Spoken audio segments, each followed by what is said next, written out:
भाई शपथ, मैं पार की तो कर रहा था, आगे से तुम्हारी गाड़ी को हाथ भी नहीं लगाऊंगा। मुझे माफ कर दो प्लीज, छोड़ दो। माफ कर दूं? माफ कर दूं? हाँ? और ये जो दीवार का नुकसान हुआ है उसका पैसा कौन देगा? तेरा बाप?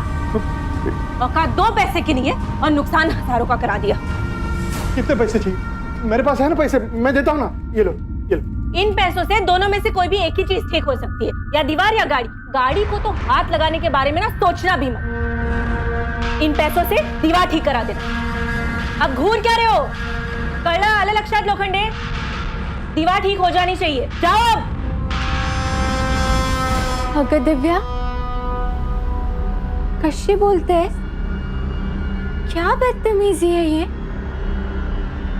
ताई, आप अपने हस्बैंड को क्यों नहीं समझाते? अपना ये चालू दिमाग कुछ काम धंधा ढूंढने में लगाए तो बेहतर होगा। अगं पण ते मैं इनकी सारी गेम समझती हूँ ताई, आप नहीं समझोगी ताई। अरे काय सरळ? माल बहुत जोर से खींचा। आपको पता है ना वो आपको पसंद नहीं करती, तो क्यों उसके सामान को छूते? मगर गाड़ी गलत जगह पर पार्क थी तो मैंने सोचा सही जगह पे लगा दूं। बस ब्रेक की जगह एक्सेलरेटर दब गया बस, और ये हो गया। अरे देवा, आणखी एक खर्चा? तुम टेंशन मत लो, मी सगळं ठीक करीन। अरे तूने नाश्ता किया क्या? चलो चलो बैठो, मैं नाश्ता लेके आता हूँ। बैठो, तुम बैठो, सिर्फ बैठो, मैं लेके आता हूँ। ये दीवार तो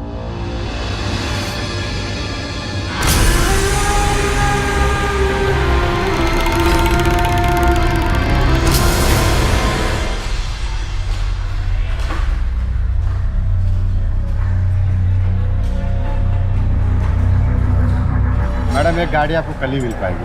अरे कल क्यों? सिर्फ बोनेट ही तो ठीक करना है। काम ज़्यादा है मैडम। अमोल, हमेशा ही सारा गाड़ी का काम तुम करते हो ना? दोपहर तक कर दो, ठीक हो जाएगा।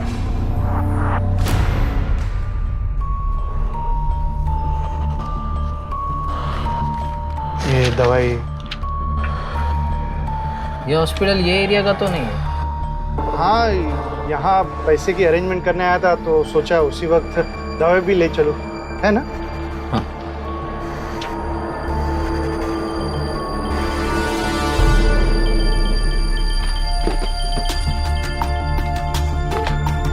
हाँ। डॉक्टर का नाम? डॉक्टर इंदिरा खन्ना। पेशेंट का नाम? गौरी लोखंडे।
इतना अपमान कहाँ सहन करता तुम?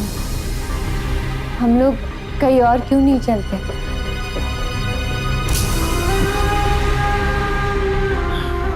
तुम्हारे जान से भी कुछ बढ़कर है क्या? अभी इस हालत में तुम्हें कहाँ लेकर जाऊंगा? तुम्हारा समय बहुत खराब चल रहा है। मैं रोज तो नौकरी ढूंढने के लिए जाता ही हूँ ना कहीं, कभी ना कभी तो नौकरी लग ही जाएगी। फिर हम ये घर छोड़ के जाएंगे। हाँ हाँ है ना? चलो ले लो। पर ये खाने से मेरा सर भारी रहता है पूरा दिन। अरे यही तो डॉक्टर ने कहा था कि इसके साइड इफेक्ट होंगे, मगर अंत में सब ठीक हो जाएगा, है ना? चलो ले लो, ले लो। गुड। हाँ, और अब झट से अपनी आंखें बंद कर लो। चलो आराम करो, चलो चलो।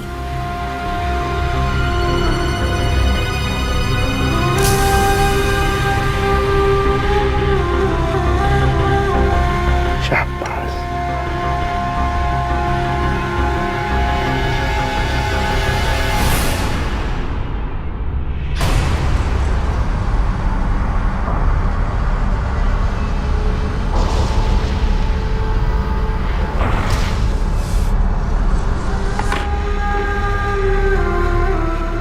समस्याएं हर घर में होती हैं। शायद ही कोई ऐसा परिवार हो जिसने किसी सदस्य की बीमारी या बेरोजगारी जैसी समस्या का सामना न किया हो। लेकिन खुशहाल परिवार वही होता है जो ऐसी स्थिति में भी रिश्तों की खूबसूरती और एकता को बनाए रखे, स्थिति को मिलजुल कर संभालने की कोशिश करे। लेकिन इस घर में वो एकता और प्यार नजर नहीं आ रहे हैं और यही मुसीबत का संकेत है। दिव्या का अपने जीजा के साथ दुर्व्यवहार, योगेश के हाव भाव को लेकर संदेह और आशंका का वातावरण इस घर में साफ नजर आ रहा है। कोई तो बात है जो छिपाई जा रही है। हाँ वहां नहीं, यहाँ। हाँ अंदर आ जाओ। हाँ, रख दो यहाँ, हाँ, रख दो। अरे ये सब घर में क्यों रखवा रहे? बाहर रखवा दो ना। यहीं रहने दो। कहीं बाहर से ईंटें गायब हो गई, चोरी हो गई तो तुम्हारी बहन फिर से मेरे बाल नोचना चालू कर देगी।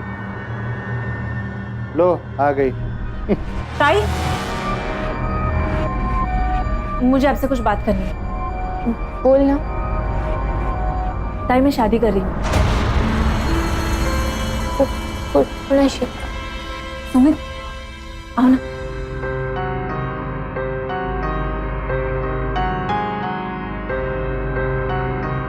नमस्कार ताई।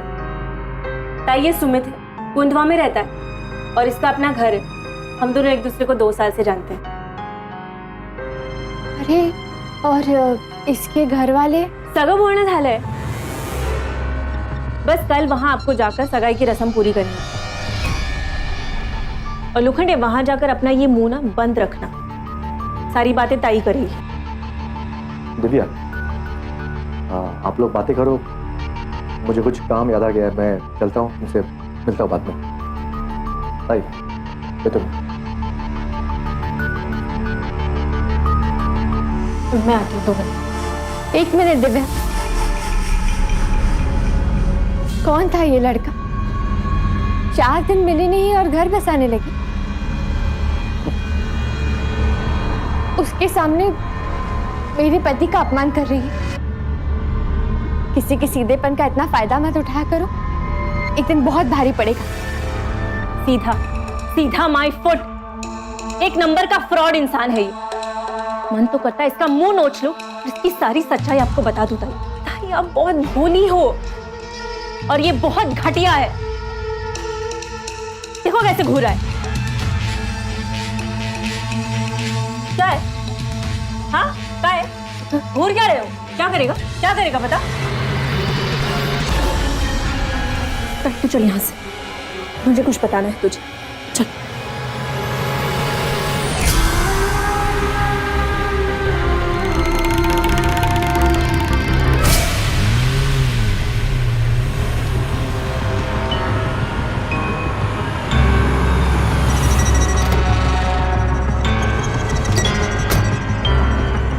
काय झालं?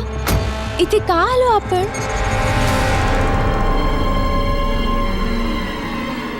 ताई, लोखंडे अच्छा आदमी नहीं है। तो बता ना कैसा आदमी है? 1 मिनट।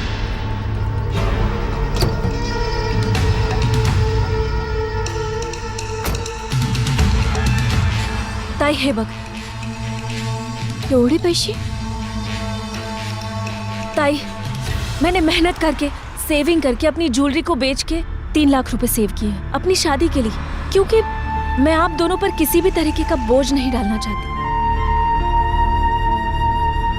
ताई मैं दिन रात मेहनत करती हूँ, टैक्सी चलाती हूँ। इतनी मेहनत करने के बाद जब थक के आ रही मैं घर पहुंचती हूँ ना, तो उस लोखंडे के चेहरे को देखकर मुझे बहुत गुस्सा आता है।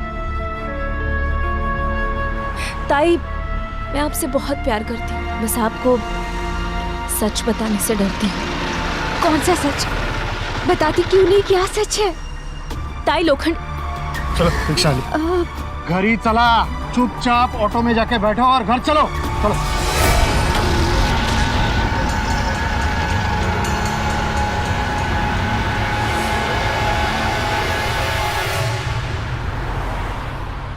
आप मुझसे कुछ छुपा तो नहीं रहे? अरे कुछ हो तो छुपाऊंगा ना। हाँ, मुझे तुम्हारी बहन पे हाथ नहीं उठाना चाहिए था, मैं उसे सॉरी बोल दूंगा, मगर इन सब के पीछे तुम अपनी सेहत मत खराब करो। इसके बारे में हम सुबह डिस्कस करेंगे। हाँ, तुम सो जाओ, सो जाओ, सो जाओ।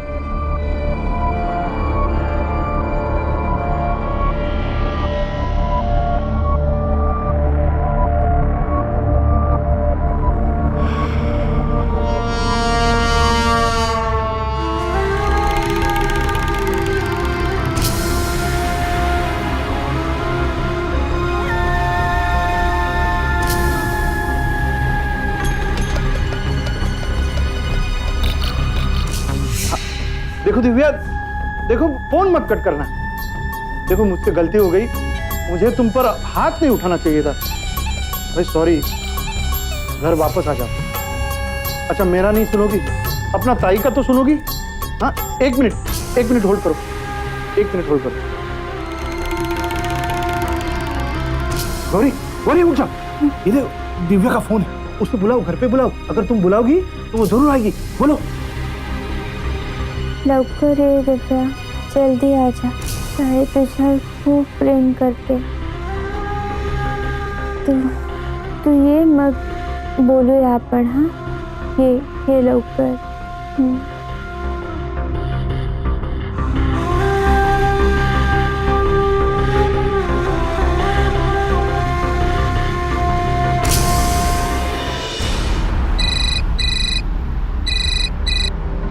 हेलो। हाँ हेलो दिव्या, फोन मत काट देना। देखो मेरी गौरी से बात हो गई है, मैंने उसे सब कुछ बता दिया। वो मुझे मिलकर कुछ बात करना चाहती है। तुझे क्या लगता है लोखंडे, मैं तेरी बात पर भरोसा करूंगी? लो ताई से बात कर लो। लवकर ये दिव्या, जल्दी आजा, ताई तुझ्या खूप प्रेम करते। तू ये मग बोलूया आपण। हाँ, ये लवकर। सुना, अभी तो तुम्हें यकीन हुआ होगा। ठीक है, मैं आती हूँ।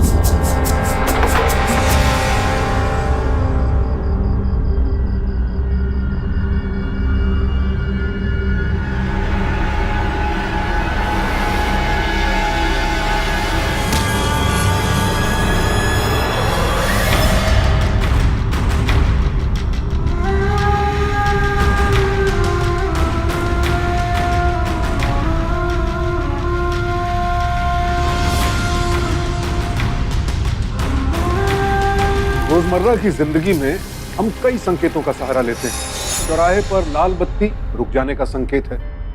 महिला और पुरुष के लिए अलग अलग कतार होती है जहां चित्र अंकित होते हैं, उन्हें देखकर हम निर्धारित स्थान पर खड़े हो जाते हैं। लाश के इंसान के चेहरे से भी उसके चरित्र का संकेत मिल जाता है। और ऐसा नहीं होता है क्योंकि एक अपराधी दिखने में हमसे और आपसे अलग नहीं होता। इसीलिए योगेश जैसे खतरनाक हत्यारे को पहचानना एक बहुत बड़ी चुनौती है।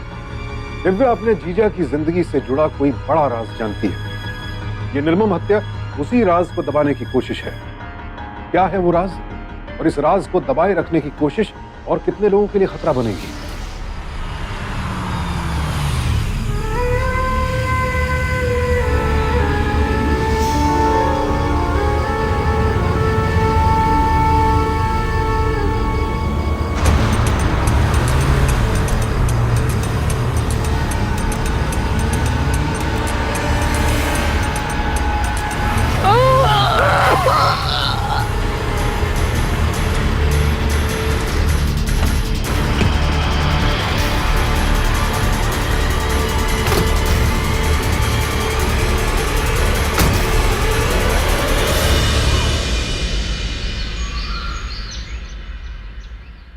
ये लो। दिव्या रात को घर पे नहीं आई। अरे तुम्हें पता है ना उसका, गुस्सा होगी आ जाएगी। रुको।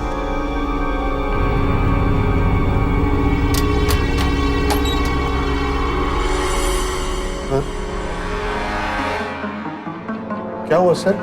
दिव्या सावंत का अरेस्ट वारंट है आमच्याकडे। हाँ? हौलदार, घर के अच्छे से तलाशी लो। देखिए, एक भिखारी को कुचलकर भागी है वो। हिट एंड रन का केस है ये।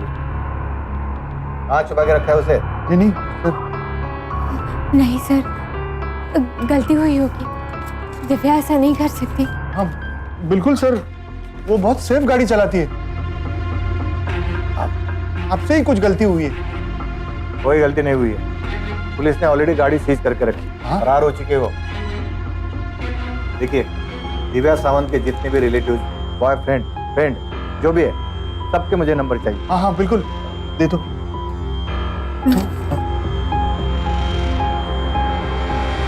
सर ये वारंट। ये क्या है? बांधकाम चालू है? वो दीवार की मरम्मत चल रही है। मुझसे गाड़ी ठुक गई थी ना।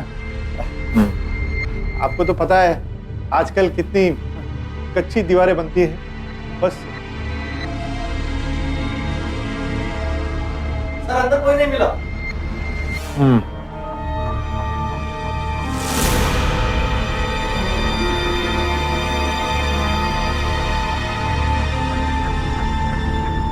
ठीक है, अगर दिव्या का कुछ पता चलता है तो हमें इन्फॉर्म करना। हाँ बिल्कुल। हौलदार चलिए।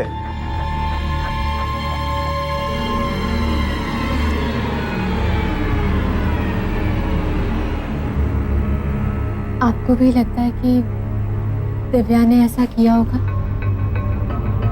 पर वो भागी क्यों?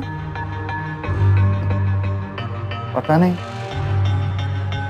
शायद ये पुलिस सुमित के यहाँ जाएगी तभी कुछ पता चले। वहां छुपा के रखा है अपने गर्लफ्रेंड को। मुझे कुछ नहीं पता सर। इनफैक्ट इंसिडेंट के बारे में मुझे आप लोगों से पता चला है।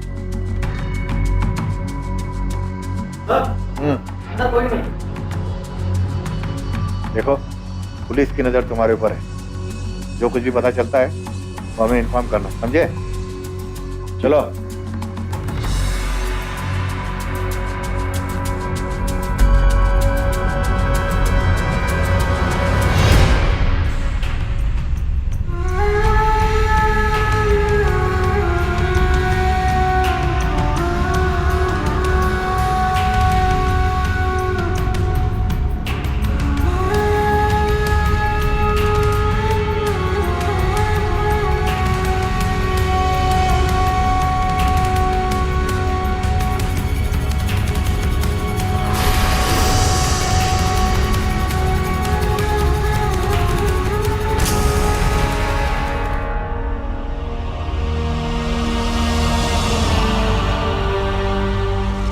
आपने ठीक भी कर दिया। हाँ, तुम सोई थी तो सोचा क्या करूं तो बस ठीक कर दी। अब दिव्या भी खुश हो जाएगी। क्यों? पता नहीं कहाँ चली गई है वो।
आपने डरा दिया मुझे।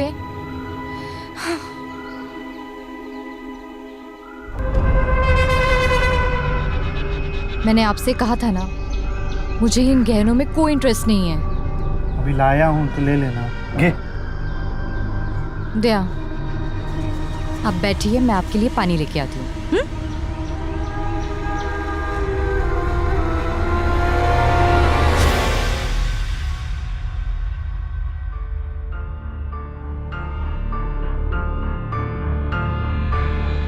तो गौरी कैसी है? कोई सुधार हुआ तबीयत में? क्या बताऊं तुम्हें, डॉक्टरों का काम है दवाई लिख कर देना, वो दे रहे हैं और ये ले भी रही है, मगर ज़्यादा से ज़्यादा 1 महीना है उसके पास बस। और ऊपर से वो दिव्या की केस खड़ी हुई। दिव्या नहीं मिली अभी तक? साली लापता है, साली लापता है और पत्नी बीमार है।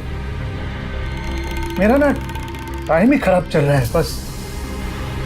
वो कैंसर लास्ट स्टेज तक पहुंचा है और मैं मेरे बीबी को मरते हुए नहीं देख सकता। वो तो मधु तुम मुझे मिल गई इसलिए खुद को संभल पाया, नहीं तो मैं तो उसके साथ मर ही जाता। नहीं नहीं, आप ऐसा क्यों बोल रहे हो? देखिए, हौसला रखिए, सब कुछ अच्छा हो जाएगा। हाँ, मैं आपके लिए चाय बनाती हूँ।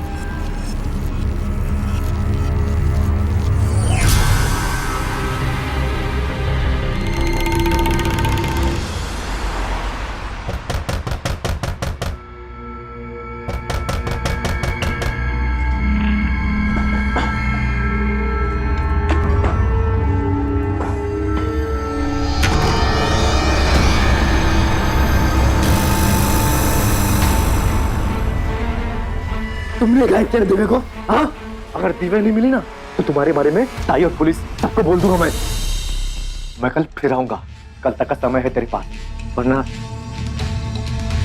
जा।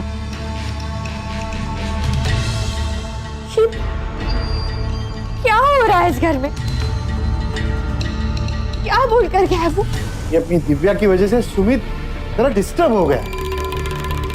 मैं सब ठीक कर दूंगा। हाँ?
क्या हुआ भाभी? वो कोई दरवाजा ही नहीं खुल रहा है। थोड़ी देर पहले तो मैंने देखा था, सुमित तो घर पर ही था। पर मैं कब से बेल बजा रही हूँ, कोई आ ही नहीं रहा। ठीक है, देखता हूँ। चलो चलो।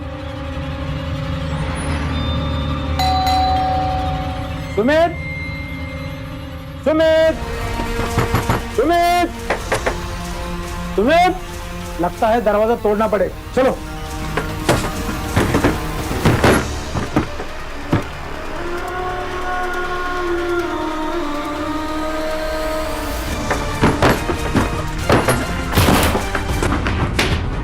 सुमित,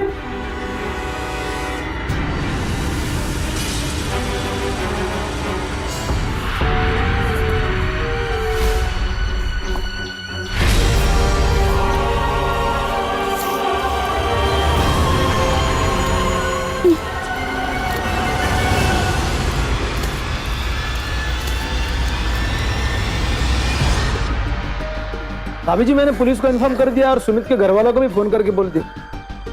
क्या हुआ भाभी जी, तबीयत कुछ खराब लग रही है आपकी? थोड़ी सी खराब है, ये दवाई भी खत्म हो गई। कोई मेडिकल शॉप है आसपास? विजय मैं लेके आता हूँ, यहाँ थोड़ी दूर पर दवाइयों की एक दुकान है। नहीं, मैं ले आऊंगी।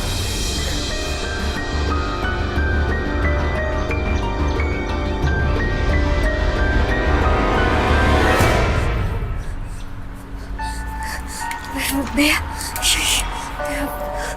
दवाई दवाई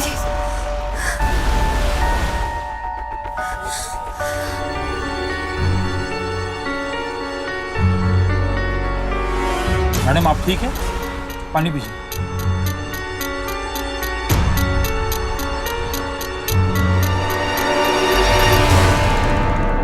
दवाई चाहिए। एक मिनट मैडम, मुझे पहले बताइए ये दवाई आपको किसने प्रिस्क्राइब की? मैडम ये बैंड है मैडम, सर्जरी के टाइम हार्ट बीट स्लो करने के लिए दिया जाता है, वो भी हॉस्पिटल में और डॉक्टर की निगरानी में मैडम। क्या आप ज्यादा लेंगी तो मर जाएंगी मैडम।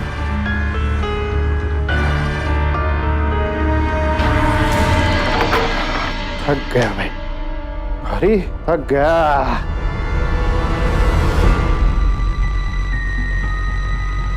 मैंने तो इंस्पेक्टर साहब को बता दिया, इन्वेस्टिगेशन में जरा भी ढिलाई हुई तो मैं सीधा कमिश्नर ऑफिस पहुंच जाऊंगा। हाँ, ये लोग भी ना केस को बहुत लाइटली लेते हैं। अरे हाँ, तुम्हारी दवाई खत्म हो गई होगी ना? हाँ, ले लेना। ये पुलिस लोगों का चक्कर भी ना, आप बताए। गौरी, मैं जरा आके आता हूँ, दवाई लेना। ले लो ले लो।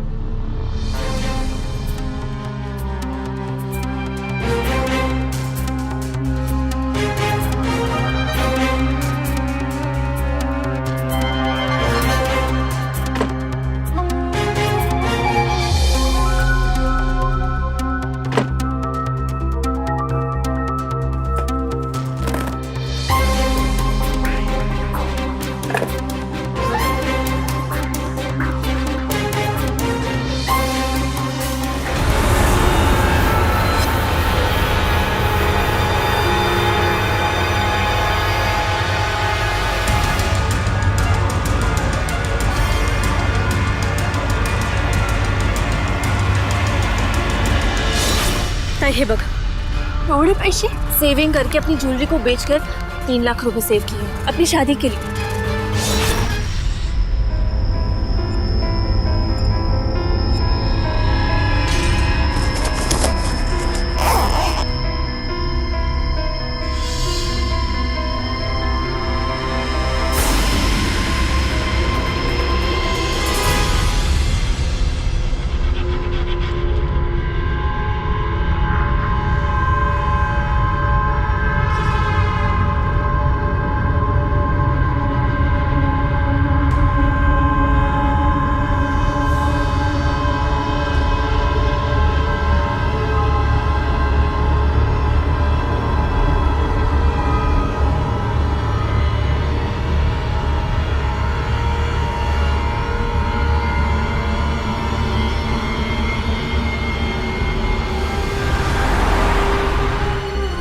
मैं बहुत खुश हूं,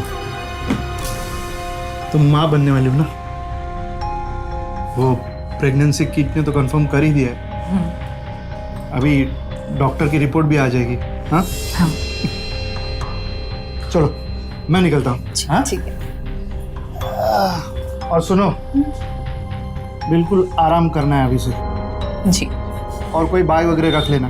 ठीक। हाँ, नहीं रुको, एक मिनट, तुम ऐसे नहीं मानोगी।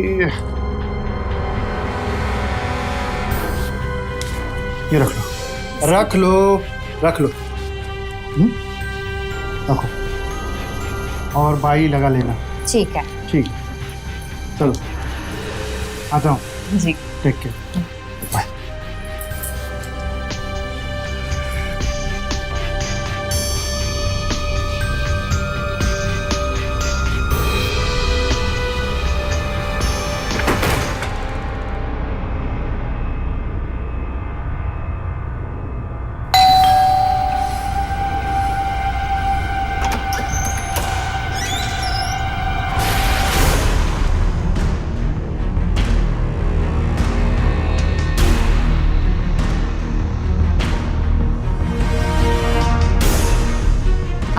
यहाँ अचानक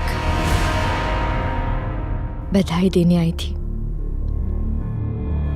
अपनी सौतन को मेरी किस्मत देखो, मुझे तुम्हारे और तुम्हारे प्रेगनेंसी के बारे में तब पता चला जब मैंने उनके बैग में वो प्रेगनेंसी किट देखी।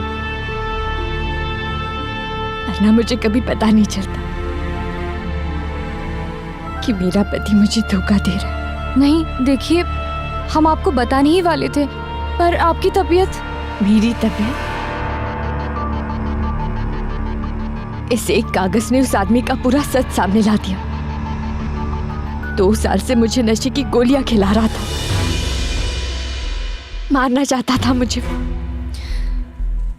लेकिन आपको तो कैंसर था ना? क्या बोलूं? मेरा पति ही मेरा कैंसर है। पहली बीवी को मारकर दूसरी को घर लाना चाहते हैं, मेरा घर हड़पना चाहते हैं। और शायद यही बात मेरी दिव्या जानती थी, और उसके गायब होने में इस आदमी का हाथ जरूर है, जो पहली बीवी के साथ ऐसा कर सकता है, उसके लिए दूसरी और तीसरी क्या? तुम सावधान रहना।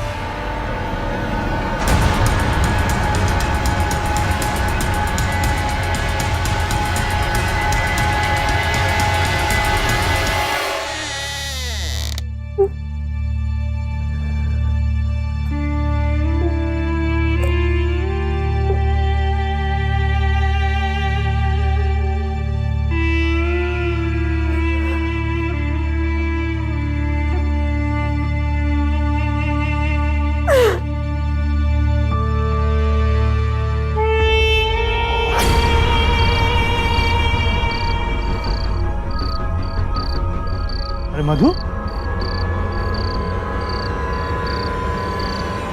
यहाँ क्या कर रही हो? अरे ठंड लग जाएगी। क्या हुआ तुम्हें? हाँ? आपने मुझसे झूठ बोला। आपकी पहली बीवी को कुछ नहीं हुआ, उसको कैंसर नहीं है। आपने हम दोनों की जिंदगी बर्बाद कर दी। आप फ्रॉड हो, बहुत बुरे आदमी हो।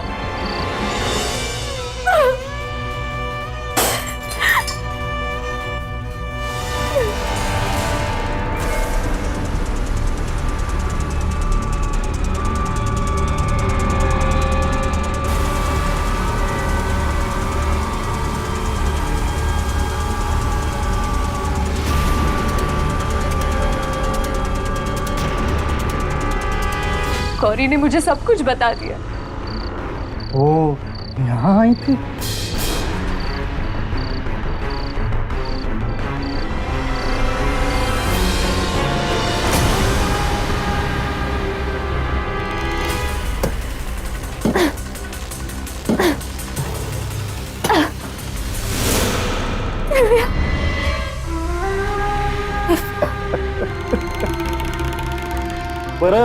बरं झालं। अच्छा हुआ मरने से पहले तुम दिव्या से मिल ली।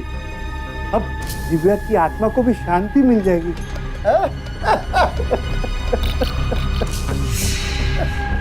एक्चुअली ना, मैं तुम दोनों को मार कर ये घर को बेच कर ना मेरी दूसरी बीवी के साथ ऐश की जिंदगी जीने वाला था। हाँ?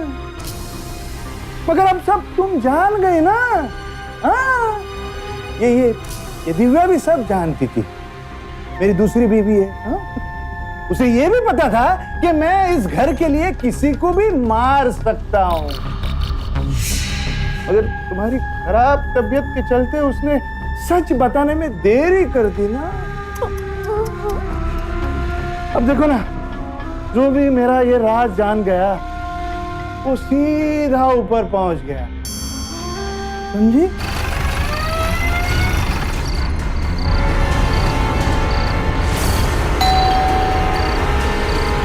हौलदार, दरवाजा तोड़ दो।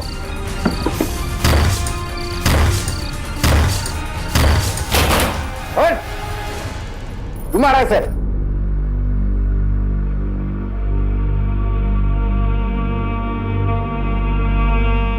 कोई ऐसी बात जो घर परिवार की सुख शांति और भविष्य के लिए खतरा बन सकती है, उसे छिपाए रखने का कितना भयानक परिणाम सामने आ सकता है, इस केस को देखने के बाद ये बताने की जरूरत नहीं है।